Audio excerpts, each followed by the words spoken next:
Welcome to STV. నా పేరు శ్రావ్య. బులెటిన్లో అప్డేట్స్ చూద్దాం.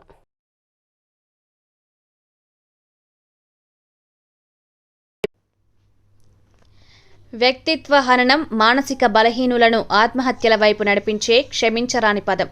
ఇటీవల రాజకీయాల్లో ఈ పద ప్రయోగం శృతిమించిపోతోంది. ప్రపంచంలో ఏ రాజకీయ నేత వారి కుటుంబ సభ్యులు ఎదుర్కోనన్ని వ్యక్తిత్వ హనన విమర్శలకు జగన్మోహన్ రెడ్డి, నారా చంద్రబాబు నాయుడు గురయ్యారు. ఈ విషయాన్ని అటుంచితే నెల్లూరు జిల్లాల్లో వ్యక్తిగత విమర్శలకు తావు లేకుండా రాజకీయాలు చేసే సంస్కృతి ఇటీవల మరుగున పడిపోతోంది. నెల్లూరు రూరల్, కావలి, సర్వేపల్లి నియోజకవర్గాల నేతల మధ్య మాటల యుద్ధం శృతిమించి వ్యక్తిత్వ హననం దిశగా సాగడం దేశ రాజకీయాల్లో సింహపురికి కీర్తి తెచ్చిన రాజకీయ నేతలను అవమానించారనడంలో సందేహం లేదు. ఇందులో ప్రధానంగా కోవూరు ఎమ్మెల్యే నల్లపరెడ్డి ప్రసన్నకుమార్ రెడ్డి తన రాజకీయ ప్రత్యర్థి వేమిరెడ్డి ప్రశాంతిరెడ్డి పట్ల చేసిన విమర్శలు, ఆయన సీనియారిటీని, ఆయన తండ్రి శ్రీనివాసులు రెడ్డి రాజకీయ తీరుకు తగిన వారసుడు కాదనే విమర్శలను ఎదుర్కొంటున్నారు. ఫలితంగా కోవూరు నియోజకవర్గంలో నల్లపరెడ్డి చరిష్మా మసకబారేందుకు పరోక్షంగా తెరతీశారు.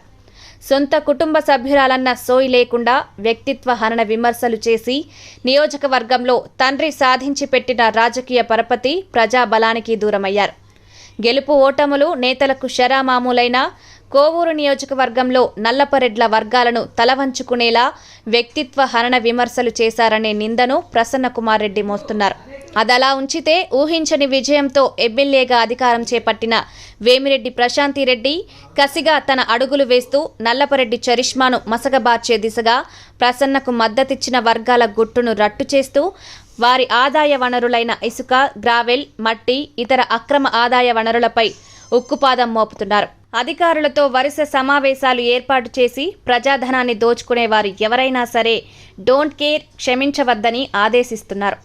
రానున్న రోజుల్లో మాజీ ఎమ్మెల్యే నల్లపరెడ్డి ప్రసన్న వర్గాలకు చుక్కలు చూపించి వారి అక్రమ దందాలను కట్టడి చేసి ప్రజల మద్దతు పెంచుకునే దిశగా ఎమ్మెల్యే ప్రశాంతిరెడ్డి అడుగులు వేస్తూ నియోజకవర్గంలో వేమిరెడ్డి వర్గాన్ని బలోపేతం చేసుకునే యత్నం ఎంతవరకు ఫలిస్తుందో వేచి చూడాలి.